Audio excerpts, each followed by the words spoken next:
Jayesh Patel is the CEO of Wio Bank, which is one of the fastest growing digital banks here in the UAE. 1 in 3 new SMEs are banking with Wio today. So I got Jayesh to talk about how Wio is looking at promoting talent within the bank, how they're using the different AI tools to encourage talent to potentially go and build new products within the organizations. Something he said that really stood out for me is that he wants people to work for Wio, not for a specific department in Wio, which is a completely different way of looking at organization structures. He's reinvented his career several times, something that maybe 10 years ago could have been frowned upon, but it's becoming maybe an advantage that you've done so many things in your life. So if you're someone who is currently in between, who is thinking about your next step in your career, who is thinking about launching a business potentially, I think you'll find a lot of learnings from this conversation.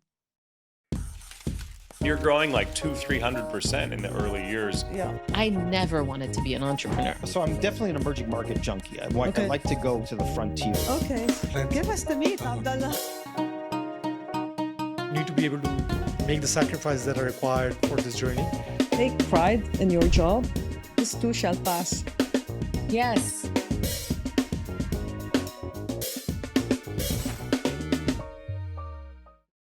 Jay, I tend to think of life sometimes as a series of inflection points. Yeah. You know, sometimes you are a CEO of a very successful digital bank, up and coming digital bank, and I wonder sometimes, like, how do people end up where they are, and kind of like what led them there. So if you were maybe to look back at your personal life, but also your career, maybe some like milestones that were perhaps turning points that maybe at the time might not have been very obvious to you, that in hindsight you think, oh, this happened and this, and it set me up to be here today. Yeah, look, it's a great question. I think I would love to say it was all planned. Yeah. But it wasn't. Yeah, I think there was a little Never bit of planning. is. There's a little bit of luck. I'll tell you, I think the one thing is, at least with me, I had clarity on what I wanted to do. Mm-hmm. What I didn't want to do is status quo. Yeah. Ever since I went for undergrad, I did civil engineering, I did mechanical engineering, I did research on different topics. Yeah. And even in the early part of my career, I always wanted to do something different. Yeah, disrupting any space was my key thing. And early in my career, I worked at IBM, which was super interesting because IBM generates the most phenomenal ideas. Yep. And I think as a company, they're really good at that. At least they were. They were just not good at commercializing it. But some of the craziest stuff has been taught there and practiced there. So I worked through different phases. I knew I wanted to do innovation, so I was always in that space. Never wanted to be in banking, very frankly. Ended up in banking by accident. But what ended up happening is I realized there is a lot of room to innovate. Yeah. So I think the passion remained the same. Mm-hmm. So the passion is that you wanted to do something different. What was driving you, really? I think maybe it's the engineering in me, that made me so curious about doing stuff differently. Yeah. Okay. I'm very structured in my thinking. Some people are very creative in their thinking. Yeah. So I think you have that. You just need to figure out what it is and what you want to capitalize on. I think the most important thing is having fun. I enjoyed every project I worked on that was innovative. Yeah. You've made like some really big moves. So you went from engineering into consulting. So I was just curious to know what happened. Why did you make those decisions? Yeah. So look, I think engineering was great. Yeah. But we realized, and all my friends who graduated with me worked incredibly hard, but the decisions got taken by management. Mm-hmm. And management was business. And we'd chat every few months, and everyone's like, my manager doesn't understand anything. Yeah. But takes the decision. Okay. And so I think collectively, we all realized, I think business skill sets are critical if you want to move your career. Yeah. Especially in the corporate world. Yeah. And that's what got me thinking about an MBA. Yeah. And then again, it's also the people who surround you. Mm-hmm. Yeah. Most of my friends ended up getting an MBA. Yeah. So I got an MBA. When I got that, it opened up a whole new path. Yeah, I was always interested. This is when you went to consulting. This is when, after MBA, I went to consulting. Okay. I was very keen on innovation, not just general consulting. I think the move to the UAE was interesting because I was in the US. I knew what I liked and I knew what I didn't like. I was keen to move to the region or move out. And so I looked for different opportunities. And funny enough, before fintech was a word, there was a fintech in the IFC and we joined it. Yeah. Things didn't end well, but we learned a lot. Okay. Why didn't it end well? I think we two reasons. If I look at it in hindsight, honestly, one was a little bit of arrogance. Yeah, on our side as a fintech, we were people. So you mean the company shut down? Yeah, the company shut down. We didn't get our next round of funding. Okay. And, interesting. So you were in the so founder shoes I as wasn't well. the founder. There was a founding team who hired me. Yeah, because they had struggled and they wanted somebody to do a strategy for them and help Was them. that Zand? No. This was a company called Global Commodity Finance. This is during the heydays of the financial crisis. Oh yeah? wow. Okay. Yeah, so it was bad execution, good idea, and bad timing. Yeah, and so we started working on it. I joined, and we realized the operating model was wrong, so we changed that. We got a little buy-in from stakeholders. The problem is, and I find this a lot. Yeah, and I think one of the things I've learned over time, yeah, is be humble about every market you go into. Yeah, we had all come from different markets. We thought, oh, the UAE, they are advanced, but they're not as advanced as us. They don't realize how we could do this better or we can't do this better. And this is 2008, 2009. The reality is they knew exactly what they were doing and they were very good at what they were doing and their model was great. Yeah, we were wrong. Because we tried to fit something that we were used to in our market into this market, assuming everyone will just go along without trying to understand the market at all or the people. Yeah, and we failed. We ran out of money, didn't get our second round of funding.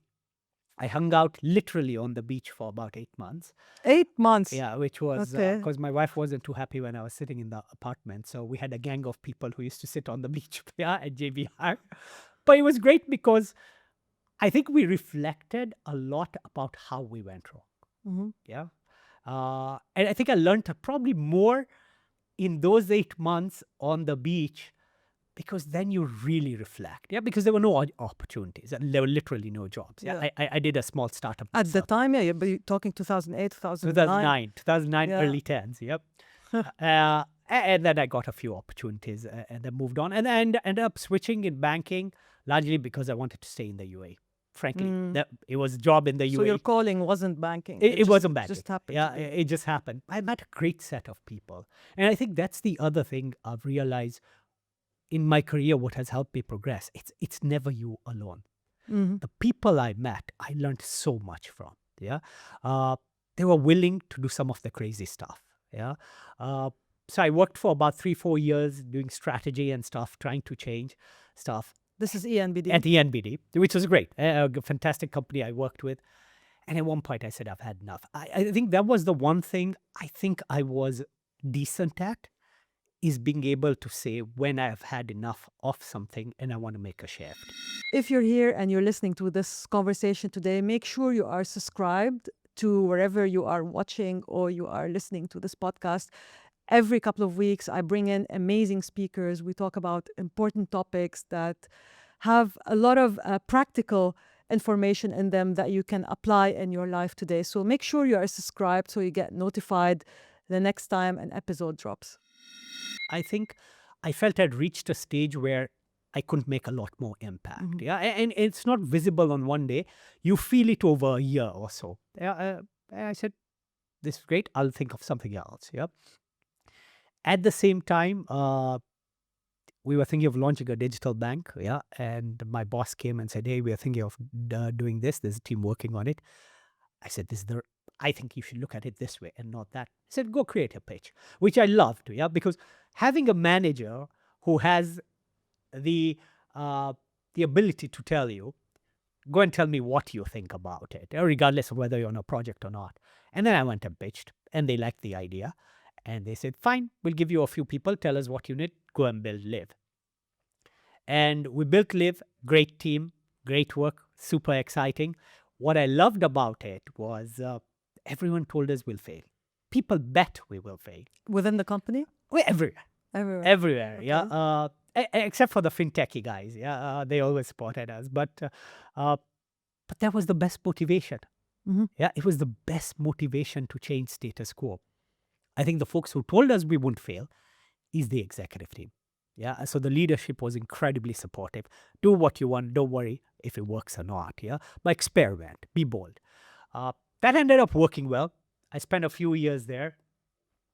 And then at some point I felt I want to run not a bigger organization, a bigger vision, yeah, of what we are doing. It was never about the organization or the title. I really loved working at Emirates NBD. And I said, I'm going to go look for different things. And I got a few opportunities. And I remember going to my boss and saying, I'm done. I'm going to take this. And I'll say this part because I think it's really important. And he said, it's great, but I don't think you have these 3 skills. Yeah. Which were what? Which were, if I wanted to be in financial services, understanding governance better. Mhm. Yeah. Number 2 was building a company that could run by itself. Yeah. And there was one third one, I forget which one it was. But he said, you can do it, but without those 3 skills, I think you won't go as far as you should. And so I thought over it and I said, fine, 12 months, I'll work on this. So I turned down an incredible offer. And I worked on it for 12 months. So you worked on yourself. Yeah, on myself, making sure I understood those 3 areas, worked on those 3 areas. And 11 months later, I quit. Yeah. Because the opportunity came up, which I thought was great, starting a bank from scratch, hiring your own team. And I think a shareholder who said, we want to disrupt, we'll give you the freedom, we'll give you the capital, don't worry about that stuff, but be bold enough in what you do. So I think that was luck. Yeah, I was honestly starting my own company, doing something very different, running around trying to get venture funding. Actually, I had one sovereign who was interested in funding it.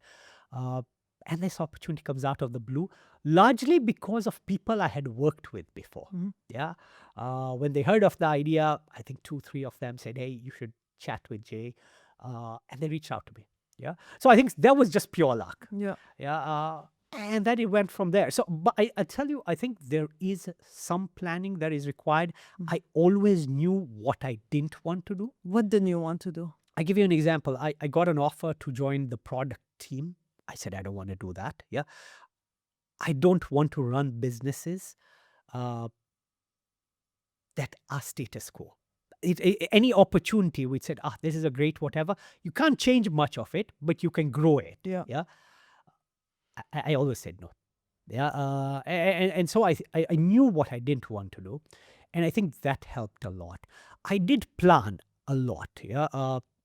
I wouldn't say my plan was to become a CEO. It was never to become a CEO. And I think this is the difference also. When I speak to other people who've built great companies and who are smarter than I am, some plan for a role and work towards a role. Yeah. Some plan for achievements and end up in a role. Yeah. I like the second path better. Yeah, because I find it's more fulfilling. You do what you want. I think you also have to have perseverance. Yeah. I find a lot of smart people want to jump very quickly. Yeah. I think you have to be self-aware enough to know where you don't have the skill sets. Yeah. I think people tend to believe they have the capabilities very, very quickly. And I'll give you an example. We have a really smart person I know who wanted to do a startup. And they're really, really sharp, yeah, but very tech inclined. And they came, we were having coffee and said, I want to do this, blah, blah, blah. I'm going to quit my job. And I said, okay, tell me how you run a business. Tell me how you do this. Yeah. Tell me how you monetize this. How will you do this? How will you crack partnerships? Yeah. And what ended up coming out from that is, while he was incredibly smart in this space and knew it really well, there's an entire world that is required to run a business, Yeah. which he had very high level exposure to. Yeah. So That's why we always say in the startup world that the idea is not really worth that much. It's all about the ability to execute. yeah, I I think agree. I think people who are successful, by the way, make it so make it look so easy to the point where people around them think, "Oh, I can do that. Yeah. I can be CEO. Like, what's Jay doing that's better than me? I'm sure I'm like smarter. I can do it better, or so on." Even in my world, like if you look at like even startups, for example, you look at the really Yeah. successful companies. Because I know like these founders personally, like some of the most successful founders, and you look at that sometimes and you think, oh, okay, that can't be that hard. But then you think about the cost that is required basically to get to that level. I think it's easy to imagine that you can do something, but when you actually think about what you have to give up in order to get to that level, Yeah. then maybe not many people Want to wanna do it. wanna go that far. You know, one of the best advice I got was from a board member, multi-time CEO of founders, founded a bunch of banks. Yeah, a great guy. I remember, I think in my first meeting with him one-on-one, he told me, Jay, the job you just signed up for is the most lonely job in the world. Yeah, being the CEO is the most lonely Yeah. job in the world. Yep. And I was like, how hard can it be? Yeah, it can't be that hard. I can tell you of all the roles I have ever done, it is the most difficult role. Yeah. Why do people say it's lonely, Jay? Like I hear that all the time, but I'm keen to hear like I'll tell you why. your take on it. Because you are responsible for everything. The decisioning, yeah, there are many decisions you'll have great colleagues who'll make, but there's a bunch that are super critical that you're alone. Yeah, you have to decide, and you have to decide how you want to change things or make decisions, and then you have to convince everyone else, especially even when you differ from your colleagues from it. Yeah, I give you an example. About a year and a half ago, I went down this path with the team and I said, I want to change the entire organization. We need to learn about AI and we need to be driven about it. And I remember one person sending me a meme of the manager going on about AI and doesn't know anything about it. And so I think there was the task of saying, I'm going to divert resources, I'm going to divert effort, I'm going to become a pain in your neck unless I see the shift. Yeah. Yep. And that is very lonely because most of the team didn't believe in it. Yeah. Yeah. And you end up with a choice. Do I give this up because my team thinks this is not right or it's not mature enough? Or do I keep on pushing? Yeah. And if it doesn't work, it's your job. Yeah, it's mean, your like- job. Yeah, but I think, look, I think as CEOs, one thing I've learned is most CEOs who build great companies live a little bit on the edge. Yeah. Belief and vision is more important. Yeah. Than thinking about, oh, I might lose my job. I speak to a lot of founders, and this is what I love about founders. I always say, one day, one of my person reported to me, said, Jayesh, have you ever thought, are you a CEO or are you a founder? Yeah, and it got me thinking, and over the past 3 years or 4 years, I've always thought about it. I think I'm a better founder than a CEO. Yeah, I think What's the difference? I think it's huge. CEOs are able to run large companies in a structured manner with very great guardrails. Yeah, they are very, I wouldn't say well behaved is the word. But I said they're very confined within the rules of how things should be done. Yeah, they're less disruptive in nature. Yep, the CEOs will not go and sit with the developer. You go to any company, you hardly ever see that. A founder will. Yeah. Yeah, a founder will go and sit with a fresh grad and say, "What do you think about this?" Yeah, a CEO hardly will. Yeah, I mean they might do it for the PR, but they just don't. I think founders are open to more ideas. Founders are open to more risk to get reward. They are open to learning. Yeah, I think CEOs have a hard job of keeping existing revenues going and growing them. And it's not easy. Mhm. It is incredibly difficult. Yeah. So I think neither one is easy. They're just two different ways to do stuff. Yep. And so when companies become mature, I think founders become terrible CEOs. Yeah. Steve Jobs, a great example. Then he came back and became an amazing CEO too. But I think there's a huge difference between the two roles. Yeah. And when you set up a company, I think it's important to know, do I need a CEO or do I need a founder? I think, at some point we always also debate that in the startup world, because at some point, the company outgrows the founder, and Yeah. at some point, investors have to make a difficult conversation with the founder and say, you know what, like you've taken it so far, but you might not have the necessary skills to sort of keep growing it.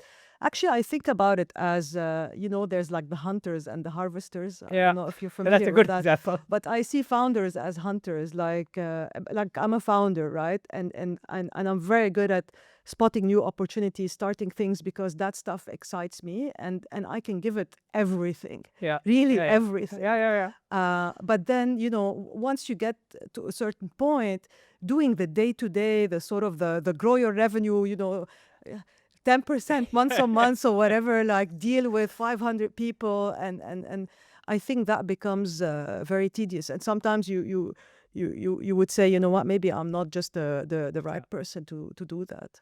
Yeah. I'll tell you, I think the one thing that helped a lot was the people you surround Yeah. yourselves with. Yeah. I think we often don't give enough credit to that. I think that network, building the right network, building a network of people who agree with you, but most importantly, disagree with you, is critical. Mhm. One of my board members told me something, not me, I was talking to the team, and I said something incredible. Yeah, I said, the person asked him, what is the one thing, and he's obviously a lot more successful than I am, one thing you've learned in your life that you would tell us fresher college kids? He said, never stop learning. Mhm. Yep. Which I think is a simple statement, but the number of people who get comfortable and stop learning Yeah. is incredible. And then you want to demand a promotion, you want to get a bigger job, Yeah. but you don't really want to learn. Yeah. If you're not, I tell my team, if you're not spending 30% of your time every week thinking of how you're changing what you're going to do, then you're not doing your job. Yeah. Doing what you do every day, that can be automated. Yeah. And AI will solve the rest. But the changing of it is where the value is added. Yeah. So I think that's what people tend to forget. And just because you put in effort doesn't mean you should be rewarded. That's another thing. Oh, that's a good Yeah, one. that's because you'll see somebody, I did this, so where's my reward? Yeah. I didn't get my reward, I won't do it next time. Yeah. It's part of your job to actually You put in have the effort. Yeah. Put in the effort, and you're not going to get it the first time. Yeah, you might be lucky. Yeah. So that's the other thing That's I've a seen. good one. Yeah? I like that. Because people love to get rewarded instantly. Yeah. Unfortunately, life doesn't work that way. Yeah. I think Yeah. being patient. So perseverance is another thing. At least I learned. I think your reputation on the person who delivers to what you say, the ideas are there. Execution is incredibly difficult. I think yeah? execution is so important. Very underrated, by the way. If we look at as a Wio, skill, the our big ability thing- to get shit done. Basically, Yeah. it's so important. I think our strength at Wio is two things. One, we focus on our customers. We don't just say it. There are 100 people in the bank. I'm your customer. You know that. Yes, I hope. I mean, a I'm happy not getting customer. paid to say that. I'm just saying, like, No, we do. The number of proposals that get shelved because Yeah. it's not good for the customer. Just yesterday, we had a chat. Somebody said we should increase this price, and the team said, "What are you doing for the customer?" I said nothing, but we have opportunity to make money. We said no. Yeah, you have to fight for the customer. It has to be inherently for the good of the customer, because I truly believe you can be good, and there is good revenues in it. Yeah, so I think that's one. The second thing is we get stuff done.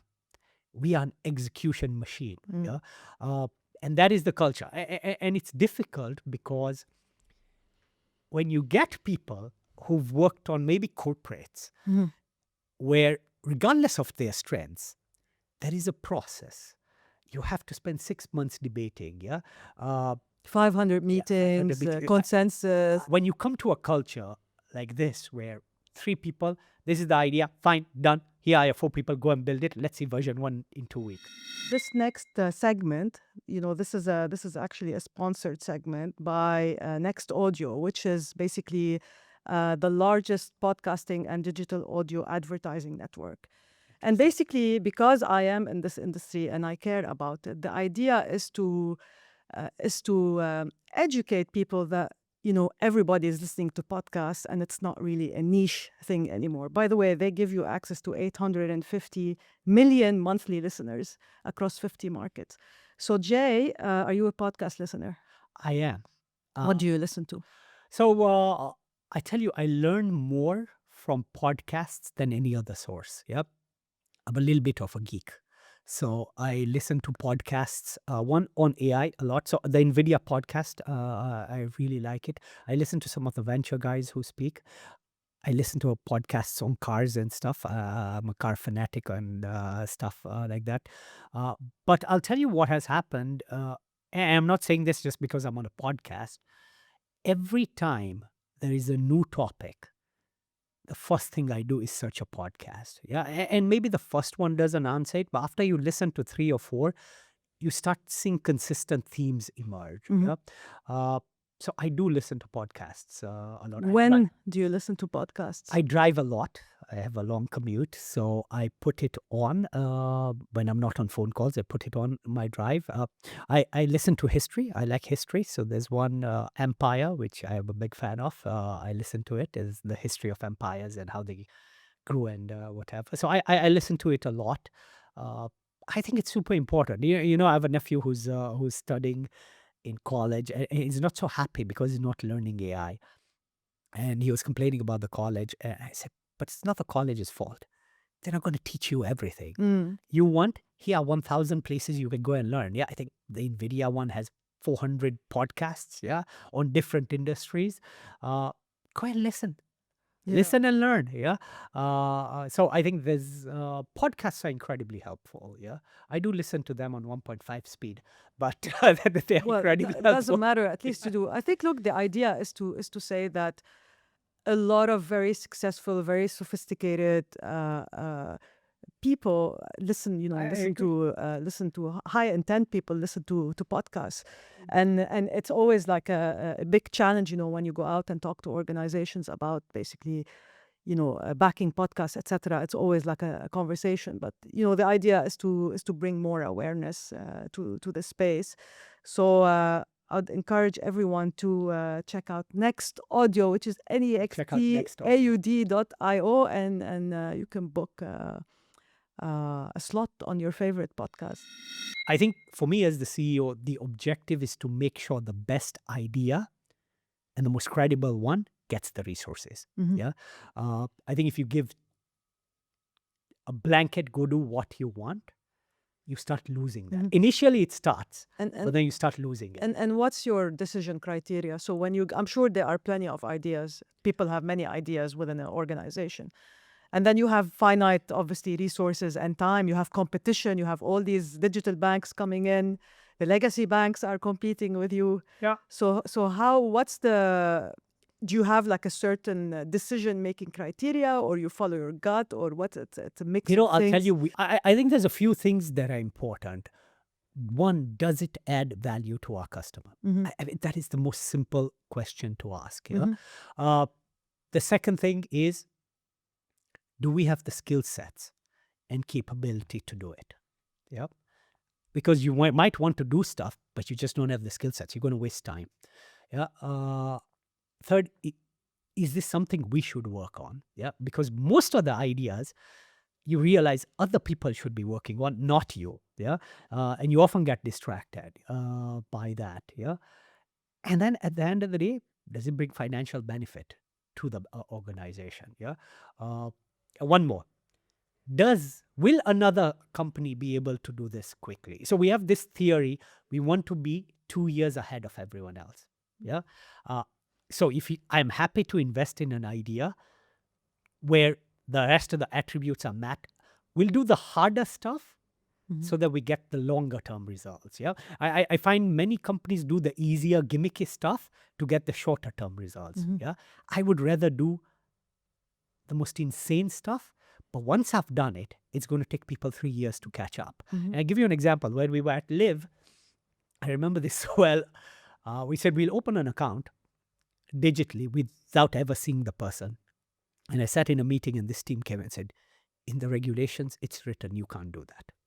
So you can't do it. So on a weekend, I called the Live team. We printed out every regulation. We stuck it on the walls. We read, highlighted anything that would say this, and we realized it wasn't there. The regulation was a guideline of making sure you're validating the identity of the So you know your yeah? customer, basically. So you know your customer, yeah, which is absolutely right. Yeah. What it didn't prescribe is you have to go and handshake the customer. So we took it on Monday and we said, this doesn't apply. We're going to go and build it. Yeah. When we build digital account opening in Live, I remember by the 4th or 5th month, we started getting about 16 or 17,000 customers a month. At that time, it was more than any other bank. We were a few months old, yeah. And then it took everyone 3 years to just do it, yeah. I just copy us, yeah. And so I think for me, one of the biggest criteria is, and we're working on a project right now where we don't know whether we'll get benefits this year or next year, but 3 years or 4 years from now, we will be the player with the most knowledge on this topic. Yeah.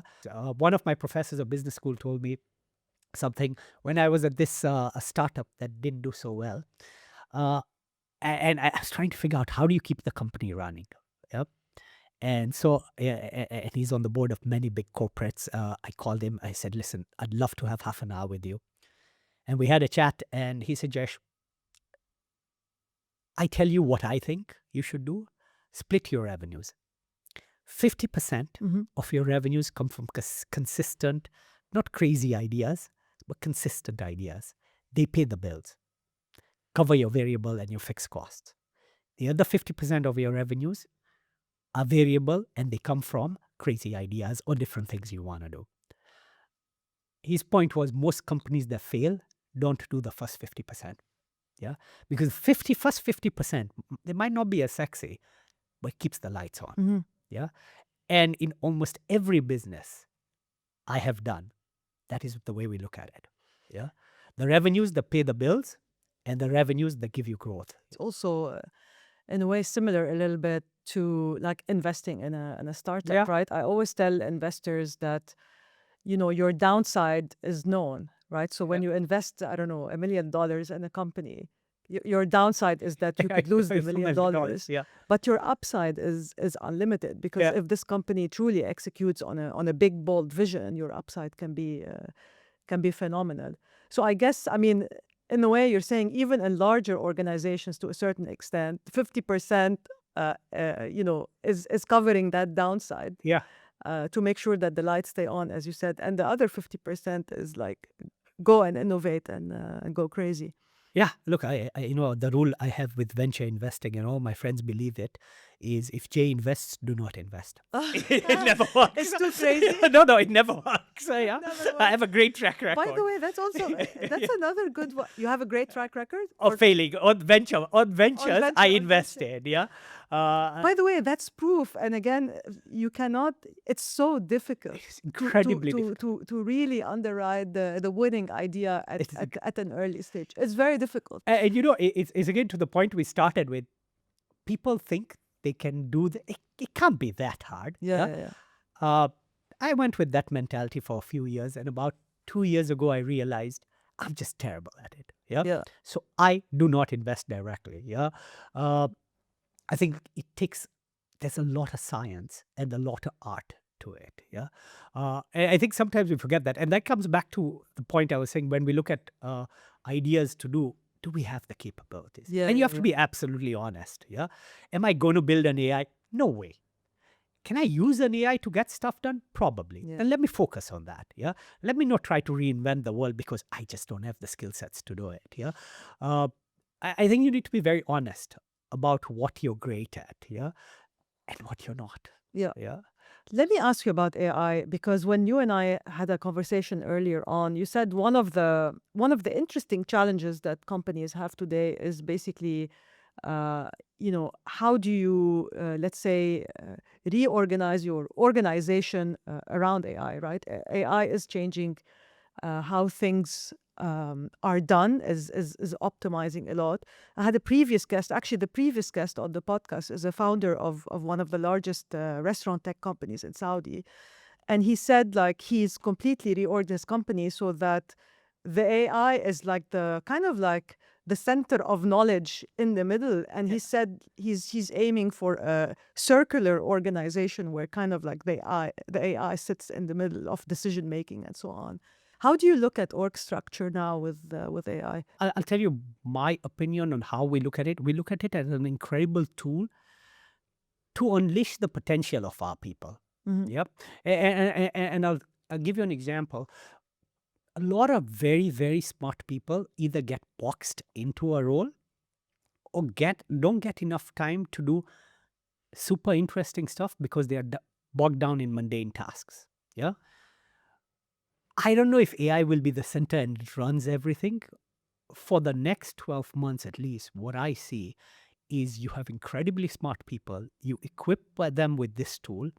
They are able to do their work, number one, but they're also able to do other people's work. Yeah? And I give you the example of product. We just launched auto loans. This was super interesting. We had been talking about it for months. And then my chief commercial officer, I'd seen so many versions of it, I was so tired. Yeah, my chief commercial officer, I told him, listen, man, you know what to do. Just go to Claude and build it. And literally, yeah, he went to Claude, he built it, he built the whole journey.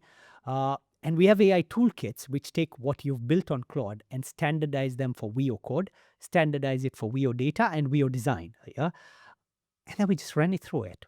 Yeah, and then we had a few tweaks and that. But if the chief commercial officer can now build a product, Can vibe code it. including everyone else. Yeah, and yes, we had to get people because it was one of the first products we did to tweak it.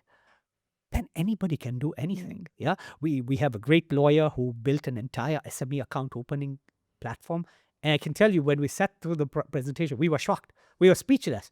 We're like, this is much better than what we have. Yeah, and there's one person or two people working on weekends. Yeah, deciding, you know what, everyone gives me a call asking me about this company and that company and what's the legal whatever. Let me just build an end-to-end process that takes care of it.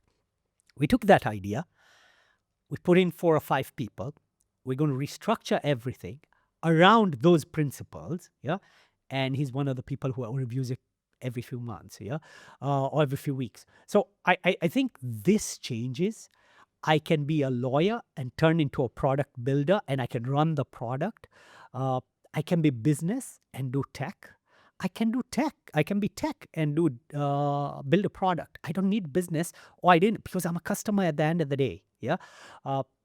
Everyone goes to design, but once design is templatized, yeah, It is templatized today. yeah, it's templatized, and the development is templatized. Anybody can do it, yeah. And so I think what is emerging is, and I think AI is also able to do stuff. For example, if I needed to go to a governance team because I had 1,000 pages of rules to follow, especially in regulated industry, now it's able to read, to infer, to highlight that these are the 3 rules I found from those 1,000 pages. I want you to be aware, I inferred them as X. Yeah. What do you think? Yeah. And so what took you 2 weeks of debates or 3 weeks of debates and meetings is 5 minutes. Yeah. So what ends up happening is now you have incredibly smart people. I think you have 3 groups of people. You have incredibly smart people who are curious, who now take this tool and start doing amazing stuff. And suddenly they realize they don't work for a department, they work for a company, yeah, which is what we want. Everyone works for Wio, not departments, yeah. And I think that's the old corporate culture which is going to be broken. So that happens. The second group of people don't have maybe the ambition to be the starters, but they start seeing the change and saying, how can I use the tools? Yeah, I think what they do is incremental improvement in their areas using the tools. Yeah, but they still change the way they work and their teams work. And unfortunately, there's a group of people who either will never get it regardless of trying, or just don't want to try because they don't believe in it. And they are not the people who'll stay with the organizations that are driving this change. Yeah, and you'll have organizations of different levels of maturity. I think with that, regulated industries, we also have to be super careful. Yeah, for good reason. Yeah, so I think for us at least, we can't make AI the center, but we can make it the tool that enables us to get the best ideas and empower our people. Yeah, so we get better products out to customers faster. I think that holds until we see improvement and better guardrails on how you manage AI and how it works. And then you'll see more and more. I read a lot about this companies, the company of two, which is worth $1 billion. Yeah.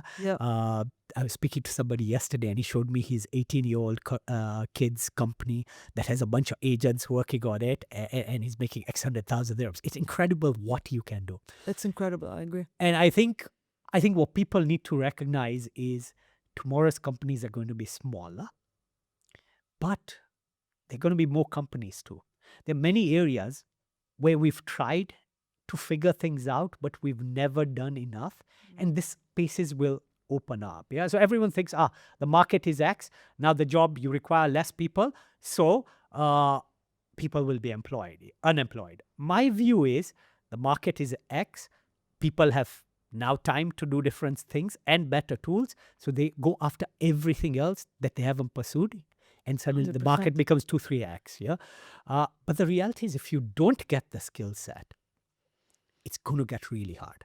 It is going to, especially, I think folks like me who are old, it's, at least the young kids tell me that, and my kids. But for us, if you learn it, you'll make better companies and you'll guide people better. If you don't, you have 10, 15 years tops. Yeah.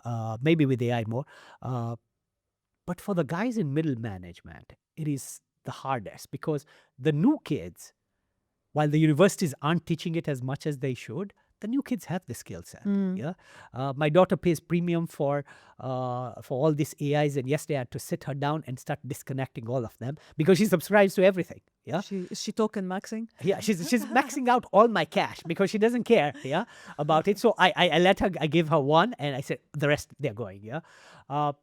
But they are used to it. This is how they natively grew up. Yeah. And the ones coming out of college most are very comfortable with it.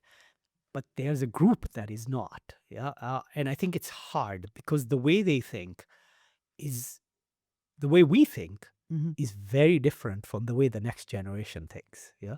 And that is the big difference. I have two comments on that. I think firstly on the young kids, I think usually at 17 you have to make one of the most life-changing decision, right? Like you're out of school and then you have to choose what do you want to do for the rest of your 70, 80 years on the planet, which I think is incredibly, difficult decision to make at that age. A lot of people like yourself, you do engineering, you end up doing something completely different. A lot of people are tied to this decision for the rest of their lives, and usually you're looked at in the wrong way if you change careers, right? Oh, why did you be a doctor and now you're working as an engineer or something like that? I think with AI, you could really, I was talking to a friend the other day, she was saying like her daughter has some learning disabilities and so on. And she's a bit worried because academically, like she's not doing great and so on. I told her, honestly, I don't think academics is that important anymore. I said she could probably learn anything she wants. But then obviously as a parent, you always worry, oh, my kid's not going to have a degree, no one's going to hire them, etc. But I think if you're a kid and you've built like a small app on a vibe coding tool and you come to Jay and you show it to him, I think you're probably going to be more impressed by that than like, I don't know, some BA or BS and something. So I think AI really opens up so many opportunities if you're curious enough and you're willing to learn. The other point I wanted to make is on banking itself. And on the middle management topic, everyone now is talking about how the middle management layer is going to get culled, very, very aggressively. And the middle management layer is like the meat, right? It's like the 30s, 40s, early 40s, maybe making decent amount of money, building a life, having kids, paying for schools, houses, loans, cars. So if these guys, are at risk, what have you ever thought about it? Like from maybe just from a CEO of a bank standpoint, like that's your customer base. Yeah, so I'll tell you, I think I have never thought of it as my customer base, but it's a very good point. Yeah, I think on education, the one thing I'll say is, I think the methods of value creation have changed, but education system has not. And you're absolutely right. Yeah, so I was with one. I think NYU Abu Dhabi. We work with them a lot. Phenomenal kids we hire of them. They have liberal art programs. They have knowledge on many topics, expertise in none, which I find incredibly helpful in this new world. Yeah. Okay. I think expertise in one topic, not enough knowledge on everything else. I think to me that becomes less relevant with the AI. On the middle management part, look, I think there's two ways to look at this. Yeah. And I always tell my team, you have the choice. You really have a choice. You really have a choice to go out and say, I am going to learn and I'm going to do different stuff. And by the way, you don't need to do it yourself. Bring in bright young kids and listen to them. Yeah. Guide them because experience is priceless, but listen to them and see what they are doing and try to understand from it. Yeah.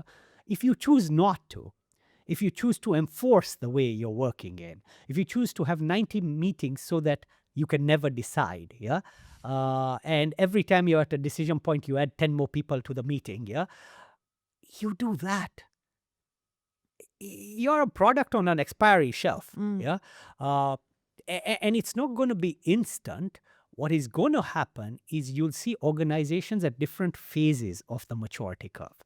You will go from the mature one to the second one, then you'll go from that to the next, and then at some point you'll find yourself out of a role. Yeah, so I do think they have a choice. Yeah, but like I said, you have to learn. You have to invest.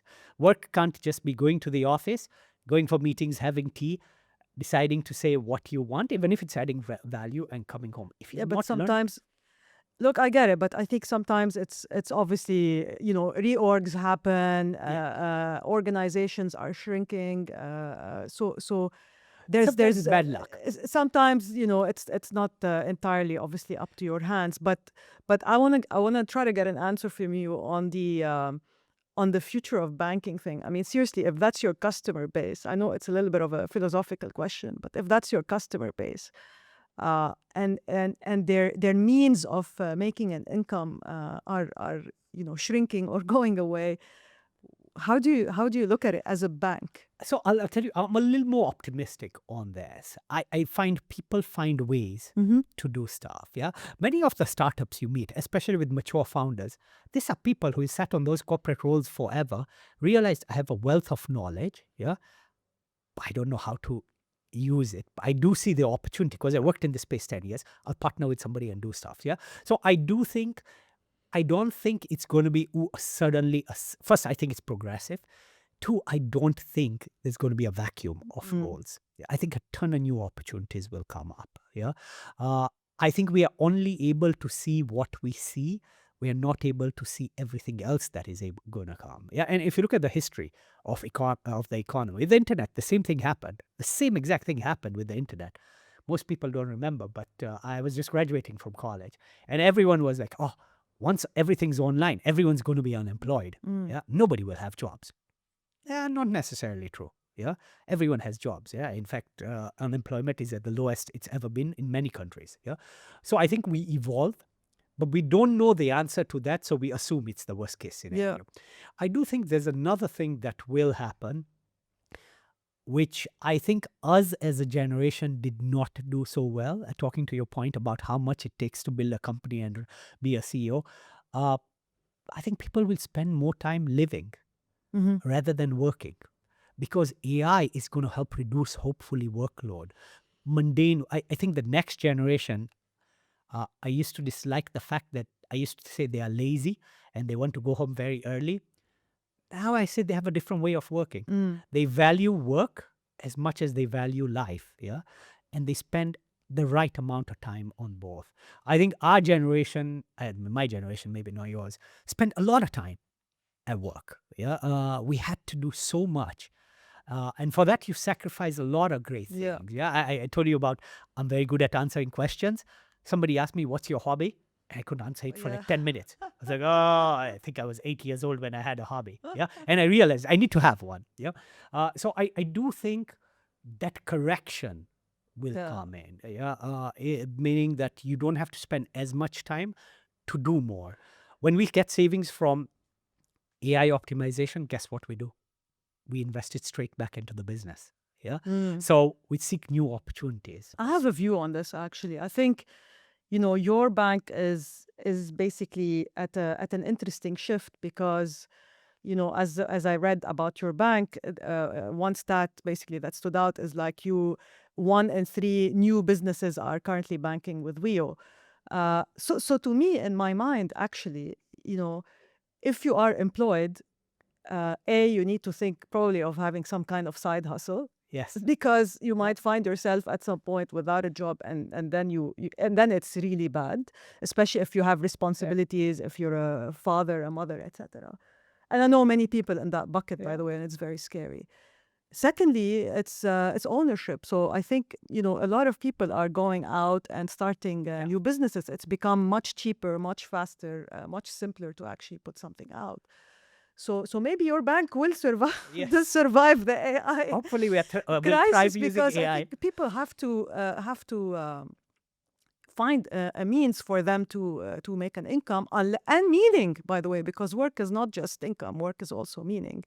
Unless what Elon Musk said comes true, which money is not won't be important anymore because we have so much abundance, and we'll have universal basic income, and someone will give us a check at the end of the year. So, but I think the shift, the mindset shift, in my opinion, this is probably the biggest outcome of this AI revolution, if you want to call it that, is that I think your mindset will start shifting from like employment to ownership.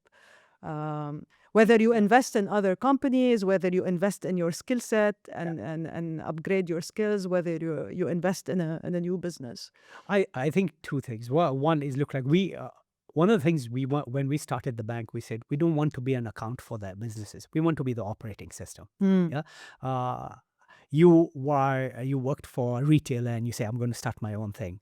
The last thing you want to do is learn all the nitty-gritty of money management. Yep. For us, the reason we are super optimistic and we see a lot of growth is while we have the old businesses which will continue because they will evolve. Yeah. They have stood the test of time, many. We're going to build a better operating system. So you as a founder, it's easier for you to run your company. You as a business, it's easier for you to scale your company. Yep. So I think the capabilities we provide will continue to improve.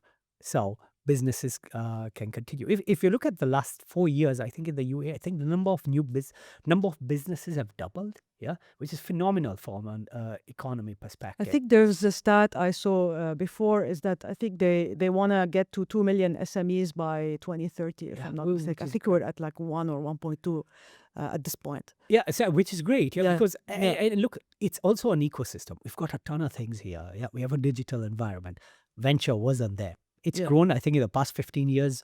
Well, people are taking risks. People have side hustles. Some people are saying, I'm done. I'm going to go and start my new thing. Yeah? I think there is this incredible level of almost Silicon Valley maturity that's happening here. Where I met somebody a few weeks ago who had a great corporate job, decided I'm done. I have a skill set in an industry, travel, and I see a problem. I'm going to invest in myself and like-minded people to do this. Yeah. And like imagine before, you used to have had to raise money, hire a team, get engineers, get product designers. Today, you can just literally vibe code your... And that's exactly what he did. He had a demo, which was pretty decent, which solved a particular problem. Yeah. So I think you will start seeing that. You'll see more problems solved. Yeah. And I'll give you the example. I really don't think AI is the doomsday scenario. Yeah. I don't think so either, by I, the way. I think it's, I think we're just going to discover a lot of new things we can do. Yeah. I'll give you an example. Where we started digital banking and when fintech started, everyone said, I remember sitting in the meeting with the CEO, a consultant walks in and says, your business will be dead in 5 years. Yeah. The fintechs are going to take over unless you make mega changes. Oh, this is a CEO of a bank. I was humbly sitting in my little chair thinking, I'm not sure you should have said that to the CEO. But we had a very smart CEO. He said, you know what? Okay. Yeah. We'll understand it. We'll understand the challenges, but we'll go our path. The reality is the revenues of the old banks have only grown since fintech started. Yeah. While fintechs have grown.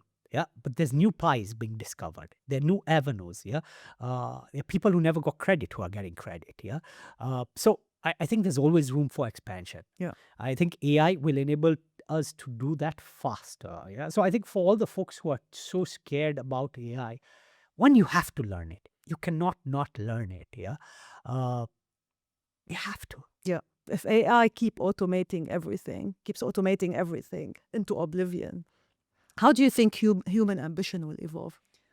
I think, look, we are a curious race, yeah? And once we solve one problem, we want to solve the next, yeah? There's infinite problems, yeah? I promise you we'll never solve them all, yeah? So I think we will continue to thrive. My view is please be optimistic about it, yeah? Be optimistic. It's not the first time it's happened.